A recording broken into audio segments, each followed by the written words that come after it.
오늘은 거룩한 약속이라는 제목으로 느헤미야 10장 1절로 39절까지의 말씀을 우리 목자님들께서 목원들과 함께 나누시면 되겠습니다. 먼저 시작하실 때 주님 약속하신 말씀 위에서 찬송가 546장을 함께 찬양하시면 되겠습니다. 그리고 지난 한 주 어떻게 지냈는지 서로의 근황을 여쭤보면서 서로 안부를 전하시면 되겠습니다. 오늘 말씀은 제목처럼 거룩한 약속, 주님께서 우리에게 주신 약속이죠. 포로로 생활하다가 돌아온 이스라엘 백성들에게 그 약속을 주시는데, 그 약속은 공동체의 정체성을 회복하기 위한 약속인데, 율법을 삶 속에서 실천하기로 다짐을 하면서 그 정체성이 다져지는 그런 귀한 본문입니다. 특별히 성전 제사의 시스템을 복구하기 위해서 이스라엘 백성들 한 사람 한 사람이 맡은 자들이 각자 해야 할 일이 무엇이고, 또 봉헌을 위하여 무슨 일을 하여야 하는지, 또 그들이 적극적으로 동참했던 이야기가 펼쳐집니다. 온 구성원들 이스라엘 백성들이 한 마음이 되어서 하나님 앞에서 거룩한 약속을 맺고 그 약속에 걸맞게 살려고 노력할 때 그 공동체성이 회복된다는 것이 이 본문의 중요한 메시지인데요. 우리도 이 중요한 메시지를 우리 삶 가운데 적용할 수 있어야 하겠습니다. 먼저 우리가 질문을 보고 함께 대답하는 시간을 가져보겠습니다. 첫 번째는 어떤 사람들이 그 율법의 언약, 그 약속에 서명합니까? 이런 질문이 나오는데요. 어떤 사람들이 이 언약에 서명을 했을까요? 참 중요한 부분이죠. 그들은 느헤미야, 바로 총독입니다. 지도자, 그리고 제사장들, 또 레위 사람들, 마지막에는 백성의 우두머리들, 이렇게 나옵니다. 이 모두는 통틀어서 영적 지도자들이며 또한 실질적인 정치적 지도자들이죠. 공동체성이 회복되기 위해서는 이 지도자들의 역할이 굉장히 중요함을 알 수가 있습니다. 두 번째 질문은 백성이 저주받을 것까지 각오하며 맹세한 것은 무엇입니까? 라는 질문입니다. 28절, 29절의 말씀에 잘 그 대답이 나오고 있는데요. 그 대답은 이방인들과 절교하는 것, 그러니까 이방인의 풍습과 문화를 받아들이지 않는 것을 의미하는 것이죠. 또한 하나님께서 주신 율법을 지키는 것, 그 안에는 계명과 규례와 율례, 이 모든 것들이 포함된다고 할 수 있겠습니다. 그럼 세 번째 질문을 우리가 함께 보겠습니다. 세 번째 질문은 이스라엘 백성이 삶 속에서 꼭 지키겠다고 약속한 세 가지는 무엇입니까? 라는 질문인데요. 느헤미야 10장 30절 31절에 그 대답이 또 잘 나오고 있습니다. 첫 번째는 이방인들과 혼인을 하지 않겠다는 이방 혼인 금지, 그것이 첫 번째고요. 또한 안식일에는 물건을 사고 팔지 않겠다, 상업적인 활동을 하지 않겠다는 안식일 매매 금지입니다. 또한 세 번째는 안식년에는 하나님의 자비로우심과 은혜로우심을 백성들이 깨닫게 하기 위하여 안식년에는 빚을 탕감해 주는 것, 그리고 땅을 쉬게 하는 것, 농사를 잠시 쉬는 것이죠. 바로 이 세 가지를 지키겠다고 그들은 삶 속에서 세 가지 약속을 하겠다고 하나님 앞에 결정을 합니다. 이방인과 혼인하지 않겠다, 이방인의 문화를 받아들이지 않겠다는 것에 이어서 그것을 위하여 혼인을 금지하겠다, 또한 안식일에 매매를 하지 않겠다는 것, 또한 세 번째는 빚을 탕감하고 농사를 잠시 쉬고 하나님의 땅이 회복될 수 있도록 다시 경작하기 위해서는 안식이 필요한 것이죠. 땅을 쉬게 하겠다는 그런 결단을 이스라엘 백성들이 하게 됩니다. 우리가 첫 번째 나눔을 함께 보시겠습니다. 첫 번째 나눔은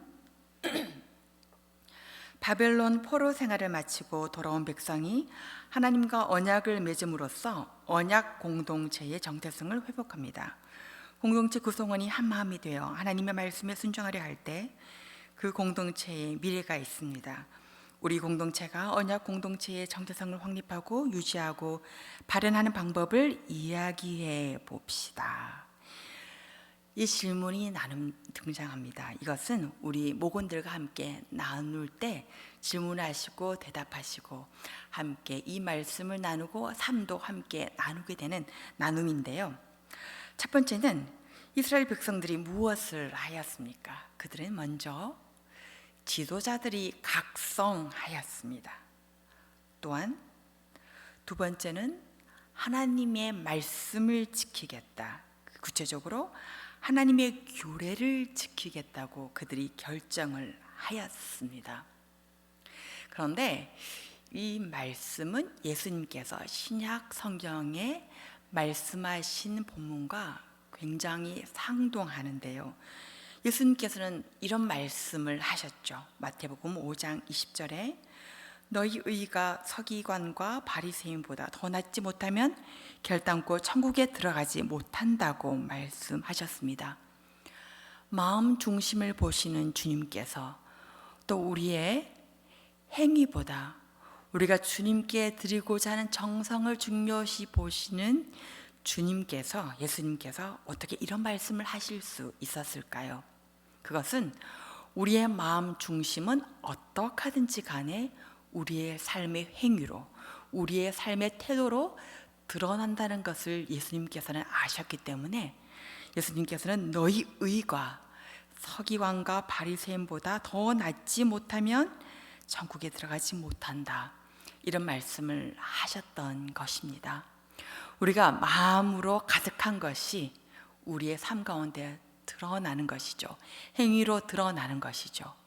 우리가 얼마나 하나님에 대한 헌신이 있는지, 내가 주님을 위하여 내 삶을 헌신합니다, 내 생명을 드립니다, 이렇게 아무리 결단하여도 그것이 삶 가운데 내 행위와 태도 가운데 드러나지 않는다면 사실은 그 마음의 중심이 하나님께 있지 않다는 것이죠.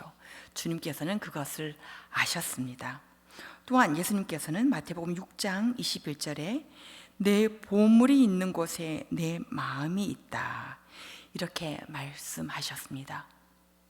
우리가 주님을 사랑합니다. 나의 마음의 중심은 주님께 있습니다. 아무리 이렇게 부러지셔도 우리가 재물을 어떻게 쓰는지를 보면 그 사람의 마음의 중심이 정말 주님께 가 있는지를 우리가 알 수 있지요. 네가 나에게 허락된 재물을 나의 방법대로 쓰는 것, 주님을 위하여 드리지 않거나 주님의 방법대로, 주님의 우선순위대로 사용하지 않는 것은 사실은 모든 재정의 주권을 하나님께 드리지 않는 것이기 때문에 내 마음의 중심, 우선순위가 하나님께 있다고 아무리 입으로 표현한다고 할지라도 우리의 마음이 그렇지 않다는 것을 증명하는 것입니다. 그래서 우리는 하나님의 말씀을 지키는 것, 규례를 지키는 것이 사실은 우리의 마음 중심이 행위로 드러나는 것이기 때문에 율법을 지키는 것은 굉장히 중요합니다. 우리가 예배를 지키는 것, 예배 시간을 따로 떼어서 드리는 것, 우리가 헌물을 주님께 돌려드리는 것, 이것은 우리의 마음의 중심을 드러내는 중요한 지표가 될 수 있겠습니다. 이것을 목원들과 함께 나누시고 실제로 내 마음의 중심이 무엇인지, 또 그것을 위하여 주님께 무엇을 할 수 있는지 함께 나누시면 되겠습니다. 두 번째 우리가 질문을 한번 또 함께 목원들과 나눌 수 있겠습니다. 두 번째 가운데 첫 번째 질문은 성전 제사를 위해 백성이 드리기로 한 두 가지는 무엇입니까? 라는 질문입니다. 첫 번째는 그 백성들이 32절에서 34절까지를 본다면 성전세를 드리겠다고 결단을 합니다. 성전세를 각각 한 사람이 3분의 1 세겔씩 드리겠다는 것인데, 이것은 성전 운영비로 사용되었던 것이죠. 두 번째는 성전에 있는 제단에 불을 피우는 나무를 공급하겠다는 그 제도를 확립합니다. 두 가지. 이것은 무엇입니까? 사실은 성전을 지키기 위하여, 또 성전 안에서 예배와 제사가 행해질 수 있도록 바로 각자 한 사람 한 사람이 드리기로 하는 것인데요. 성전세를 드리는 것, 나무를 공급하는 제도를 확정하는 것, 바로 그것이 이 2-1번의 답입니다. 두 번째 질문 함께 보시겠습니다. 2-2번의 질문은요, 백성이 성전에 바치기로 약속한 것들의 공통적인 특징은 무엇입니까? 라는 질문인데요.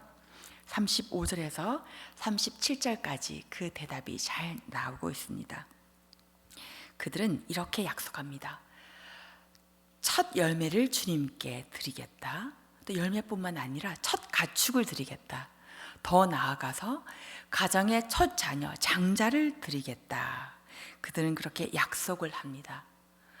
또한 다른 약속은 11조를 하나님께 드리겠다 약속을 합니다. 이것은 첫 열매, 첫 가축, 장자 11조로 표현되지만 사실은 그 안에 있는 공통적인 특징은 하나님을 인생 가운데, 내 삶 가운데 우선순위에 1순위에 두겠다라는 그런 결단이 드러나는 행위의 표현들인 것이죠. 여러분 어떠십니까? 목원들과 함께 우리의 인생의 1순위는 무엇일까? 진정으로 내가 1순위로 하나님을 인생 가운데 모시고 있는지 함께 나누시면 되겠습니다. 또 세 번째는 성전 체제를 유지하기 위한 11조 제도는 어떻게 운영됩니까? 라는 질문입니다. 성전 체제를 유지하기 위한 11조 제도는 레위인의 생계를 위하여 사용되었습니다. 또한 그뿐만 아니라 성전을 유지하고 보수하기 위하여 사용되었습니다. 레위인들은 당시 땅을 갖지 못했습니다. 경작할 수 있는 땅과 목축이 없었기 때문에 그들을 위하여 11조를 드려서 레위인이 생계를 유지할 수 있게 하였고요. 또한 성전이 유지 보수될 수 있게 하였습니다. 근데 여기서 중요한 것은 레위인도 11조를 드렸다는 것. 레위인도 자기가 하나님으로부터 받은 그 분복에 11조를 드렸다는 것. 이것이 또 중요한 것이죠. 그렇다면 이 본문을 가지고 두 번째 나눔들을 목원들과 함께 하시는데, 질문은 백성은 성전 제사를 위해 봉헌하는 것을 아깝게 생각하지 않았습니다. 성전 예배가 살아나야 백성의 삶도 살아날 수 있다는 믿음이 있기 때문입니다. 공동체 예배를 위해 지금 내가 헌신해야 할 것은 무엇인지 이야기해 봅시다. 이 나눔을 가지고 목원들과 함께 나누셔야 하겠습니다. 이스라엘 백성들은 성전 제사를 위하여 하나님을 1순위에 두고 첫 열매를 드렸고 장자를 드렸고 첫 가축을 드렸고 11조를 드렸습니다. 또한 예배가 살아나기 위하여, 제사가 살아나기 위하여 성전이 유지될 수 있도록, 또 레위인들이 하나님의 성전 안에서 잘 봉사할 수 있도록 그들을 위하여 또한 헌금을 하였는데, 우리 가정에서, 우리의 삶 가운데 우리의 교회, 우리의 공동체가, 또한 우리 공동체 예배가 살아나기 위하여, 우리의 성전이, 우리의 교회가 잘 보수 유지되기 위하여 지금 내가 할 수 있는 것이 무엇인지 목원들과 함께 이 나눔을 가지고 함께 쉐어하면서 나누시면 되겠습니다. 이 안에서 굉장히 귀한 나눔들이 많이 있을 것 같습니다. 마지막으로 세 번째 나눔입니다. 세 번째 나눔은 처음 것과 11조를 하나님께 드리는 것은 모든 삶의 주권이 하나님께 있음을 고백하는 행위입니다. 우리가 하나님께 드리는 헌금은 나머지 삶도 주 앞에 거룩한 봉헌물이 되게 하겠다는 믿음의 표현입니다. 나는 어떤 자세로 헌금 생활을 하고 있는지 나눠봅시다. 하는 세 번째 나눔입니다. 사실은 11조라는 것은 하나님, 네가 가지고 있는 10분의 1을 주님의 은혜를 갚기 위하여 드리겠습니다 하는 것이 아니라, 하나님 모든 것을 주신 분이 하나님이신데 사실은 다 드려야 하지만, 주님께서 우리가 이 땅을 살아가면서 살아가야 할 물질, 필요한 물질이 있는 것을 아시기 때문에 원래는 다 드려야 하지만, 그러나 우리에게 허락하신 그 삶을 위하여 10분의 9는 사용하고 나머지 10분의 1은 주님 다 드려야 하지만 사실은 이것을 드립니다. 그렇지만 우리의 마음만큼은 하나님 주님께 있습니다. 그것을 표현하는 것이 바로 11조입니다. 그런데 11조는 바로 헌금으로만 표현되는 것이 아니라 우리의 시간으로도 표현될 수 있겠고요. 또한 여러 가지 우리 생활의 방식 가운데, 많은 것들 가운데 11조를 드릴 수 있겠습니다. 우리의 인간관계의 11조, 그리고 시간의 11조, 우리의 헌물의 11조, 내게 주신 재정 가운데 11조, 그리고 우리의 마음 중심만큼은 10분의 10을 다 드릴 수 있어야 하겠습니다. 이것을 우리 목원들과 함께 나누시면 되겠습니다. 오늘 이 말씀, 거룩한 약속, 주님께서 공동체를 회복시키겠다는 약속을 우리가 허락해 주셨죠. 그 약속을 지키기 위하여 최소한 우리는 주님의 주신 그 거룩한 약속을 지키기 위하여 우리가 요것만큼은 우리도 주님께 약속으로 드리겠습니다 하는 것입니다. 이것을 목원들과 함께 나누시면 되겠습니다. 기도하시겠습니다. 하나님 감사합니다. 우리에게 모든 것을 주셨는데 우리는 10분의 1을 주님께 드립니다. 그러나 주님, 우리 인생의 우선순위는 주님께 있음을 날마다 고백하게 하여 주시옵고, 주님이 우리의 모든 것 되심을 고백할 수 있는 목원들과 목자들이 함께 나누는 귀한 모임 될 수 있도록, 목장 모임 될 수 있도록 주님 지켜주시고, 그것을 맡은 목장들이 먼저 결단하는 귀한 시간 될 수 있도록 도와주시옵소서. 감사드리며 예수님 이름으로 기도드립니다. 아멘.